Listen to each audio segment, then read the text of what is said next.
here he argues this, but now watch the thing that becomes the divine help for the woes of ministry. Is verse 17. Notwithstanding, are y'all looking at that again? He says, notwithstanding, the Lord stood with me. That was the first thing that we identified. Here's the divine help when you're experiencing the woes of ministry, the pains of ministry, the hurts of ministry. He says the first divine help is simply this, that the Lord will stand with you. Now you need to absorb that point, y'all. Get that deep in your mind and in your heart, that when nobody else will stand with you, the Lord will. Let me see. When family mistreats you and deserts you, the Lord won't. When friends mistreat you, take your kindness for weakness, Paul said that's all right, because the Lord will stand with you. And I told you, get your mind wrapped around who it is that says he'll stand with you. The text says the Lord. That is derived, the word Lord is derived from the Greek noun kurios. That means master. That word means he who is in control, who is in charge.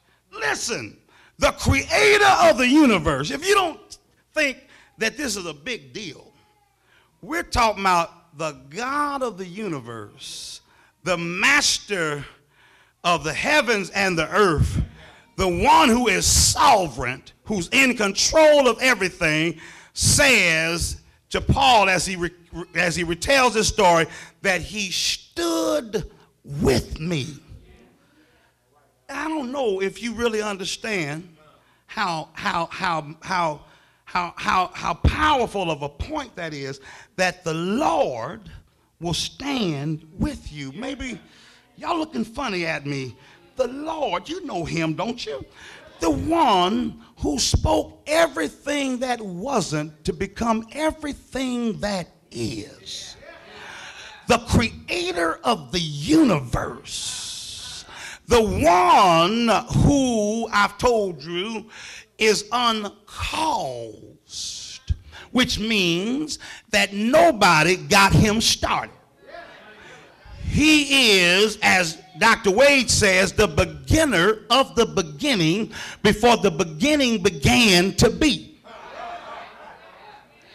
We're talking about the one who, if we could use anthropomorphic terms, used his index finger and arched up the mountains, who just spoke words, and there went stars sparkling, a moon shining or glowing, and a sun burning.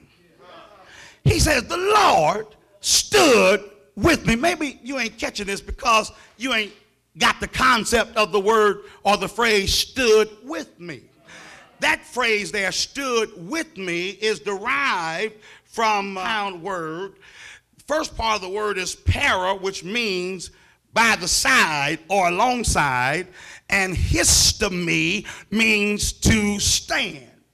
In other words, that word simply means this, that the Lord stood right beside me. Now, maybe y'all ain't catching this. When I was growing up, matter of fact, one of our members who's not here, Therese,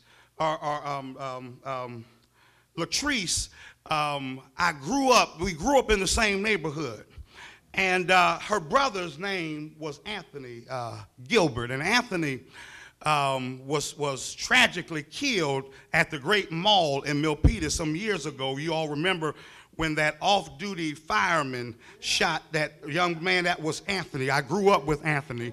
But anyway, as a kid, we would always dog Anthony out. I mean, you know, we would do so because he was a bad kid. Anthony was bad. Latrice would tell you that her big brother was bad. And so we kind of working a little correctall. Come on, talk to me, y'all.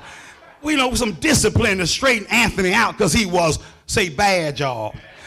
And so there were times when we would get into fights with Anthony and we would talk smack. But Anthony had an uncle named Randy, who whenever we would mess with Anthony, he'd go get his big uncle, Randy.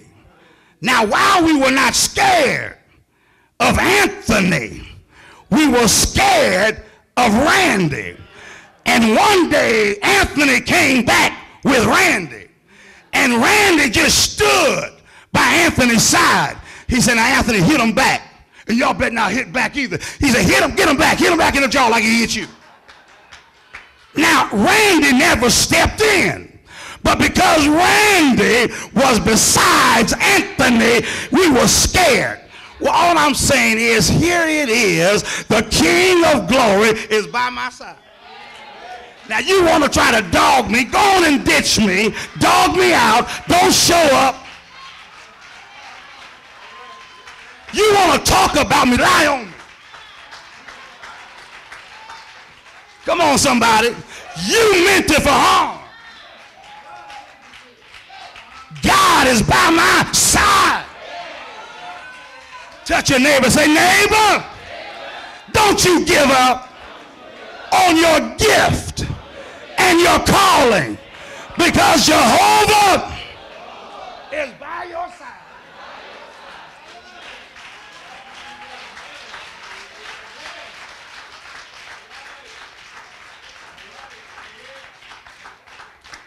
Are y'all listening to me?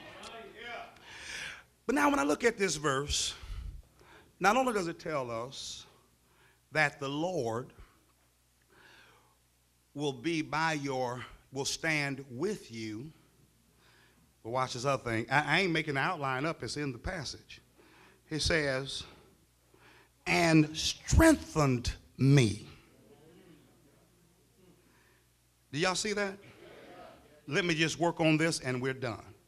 Now, he says, he will strengthen you. Notwithstanding, the Lord stood with me and strengthened me.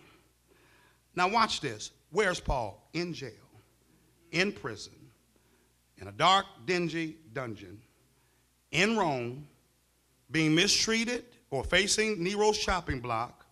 He's being mistreated by the Roman guards, who often make sport of him, watch this, using him to tease the ferocious and wild lions.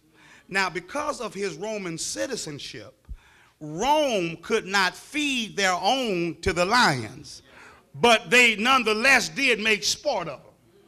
You know, put them out there in the center of the Colosseum and have the lions by chains and kind of sicking them at Paul to tease the wild animals, to make them more ferocious. Have I got a witness?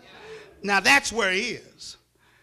As a result of such treatment, he finds himself weak physically, weak mentally,